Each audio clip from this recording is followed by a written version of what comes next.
আপনিও হয়তোবা লক্ষ্য করেছেন প্রতিটা ক্লাসে এমন অনেক স্টুডেন্ট থাকে যারা সারাদিন পড়াশোনা করেও পরীক্ষায় খুব একটা বেশি নম্বর পায় না। আবার এমনও কিছু স্টুডেন্ট থাকে যারা এদের তুলনায় অনেক কম পড়াশোনা করার পরেও পরীক্ষায় ঠিকই সবার চাইতে বেশি নম্বর পায়। তো এমনটা কেন হয়? এরা পরীক্ষার খাতায় লেখার সময় ঠিক কোন কোন সিক্রেট টেকনিকগুলো ফলো করে যেটি তাদেরকে এক্সামে সর্বোচ্চ নম্বর অর্জন করতে সাহায্য করে? যদি আপনিও এই বিষয়ে কনফিউজ থাকেন এবং এই গোপন টেকনিকগুলো জানার মাধ্যমে নিজেও পরীক্ষায় সর্বোচ্চ নম্বর অ্যাচিভ করতে চান, তবে আজকের এই ভিডিওটি খুবই মনোযোগ সহকারে দেখতে থাকুন, কারণ আজ এই ভিডিওটিতে আমি আপনাদের সাথে এমন কিছু কার্যকরী টেকনিক শেয়ার করব যেগুলো আপনাকে যে কোনো পরীক্ষায় বেশি নম্বর পেতে 100% হেল্প করবে। তো চলুন শুরু করা যাক।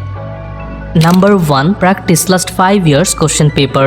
যে কোনো এক্সামে ভালো করার জন্য আমাদেরকে অবশ্যই বইয়ের সকল ইম্পর্টেন্ট টপিকগুলোকে পড়তে হবে।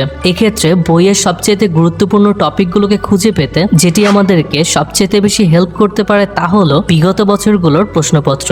এজন্য আপনি অবশ্যই গত 5 বছরের কোশ্চেন পেপার কালেক্ট করে সেগুলোকে খুব ভালোভাবে পড়ে আয়ত্ত করবেন। এতে করে খুবই কম সময়ের মধ্যে আপনার বইয়ের সকল ইম্পর্টেন্ট টপিকগুলোকে পড়া হয়ে যাবে। ফলে আপনার পরীক্ষার ভয় কেটে যাবে এবং আপনি আরো বেশি কনফিডেন্ট ফিল করবেন। এছাড়া পরীক্ষার হলে কোশ্চেন পাওয়ার পর আপনি দেখতে পাবেন যে ম্যাক্সিমাম প্রশ্নই আপনার কমন চলে আসছে, কারণ পরীক্ষার প্রশ্নপত্রের বেশিরভাগ প্রশ্ন প্রায় বিগত বছরগুলোর প্রশ্নপত্র থেকে রিপিট হয়। তাই সেগুলো ভালোভাবে জানা থাকলে আপনি অবশ্যই পরীক্ষায় বেশি নম্বর পাবেন। Number 2, right answer in sequence.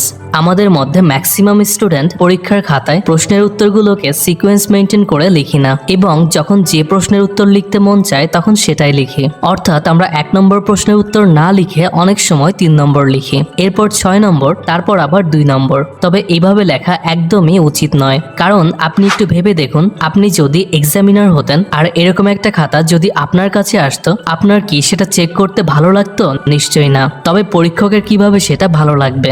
আসলে যে সকল স্টুডেন্টরা সিকোয়েন্স মেনটেন করে উত্তর লেখে তাদের খাতা দেখতে যে কোনো এক্সামিনার খুবই কমফোর্টেবল ফিল করেন। ফলে স্বাভাবিকভাবেই সেই খাতায় অন্যদের তুলনায় 5 থেকে 10 নম্বর বেশি আসে। তাই আপনি অবশ্যই পরীক্ষার খাতায় সিকোয়েন্স মেনটেন করে তবেই লিখবেন। Number 3, right long answer in point.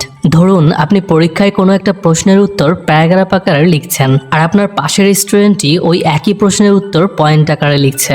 এখন আপনার কি মনে হয় এই দুটোর মধ্যে কোন খাতাটি দেখতে এক্সামিনারের জন্য সহজ হবে? কোনটি দেখতে তিনি বেশি কমফোর্টেবল ফিল করবেন? নিশ্চয়ই সেই খাতাটি যেখানে উত্তরটি পয়েন্ট আকারে সুন্দর করে গুছিয়ে লেখা আছে।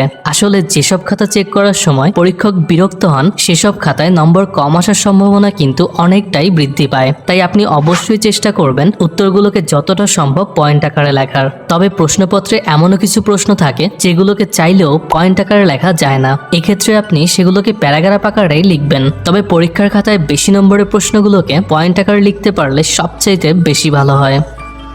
Number 4, manage your time properly. আমাদের মধ্যে অনেকেই কম নম্বরের ছোট ছোট প্রশ্নগুলোকেও অনেক সময় বিস্তারিত এবং বড় করে লিখি। এতে করে নম্বর বেশি না আসলেও সময় কিন্তু ঠিকই নষ্ট হয়, কারণ যে প্রশ্নের জন্য মাত্র 1 নম্বর বরাদ্দ আছে সেটির উত্তর আপনি যতই বিস্তারিত লেখেন না কেন সেখানে কিন্তু আপনি কোনোভাবেই বেশি নম্বর পাবেন না। তাছাড়া এগুলোতে বেশি সময় দিলে যে প্রশ্নগুলো বেশি নম্বরের এবং যেগুলোতে বিস্তারিত বড় করে উত্তর লেখা প্রয়োজন সেগুলো লেখার জন্য আপনার হাতে পর্যাপ্ত সময়ও থাকবে না। ফলে উত্তর জানা থাকা সত্ত্বেও আপনার পরীক্ষায় নম্বর অনেকটাই কম আসবে। তাই আমাদের উচিত প্রশ্নের উত্তরগুলোকে ঠিক ততটুকুই লেখা যতটুকু প্রশ্নে জানতে চাওয়া হয়েছে। তাছাড়া যে প্রশ্নগুলোর জন্য 1 নম্বর বরাদ্দ রয়েছে সেগুলোকে সর্বদা 1 লাইনেই লিখবেন, আর বেশি নম্বরের প্রশ্নগুলোকে নম্বরের ভিত্তিতে বড় করে লিখবেন। এভাবে লিখলে আপনি অবশ্যই পরীক্ষায় বেশি নম্বর পাবেন। তো বন্ধুরা, এবারে পরীক্ষায় এই টিপসগুলোকে অবশ্যই ফলো করুন। আশা করি একটা বেটার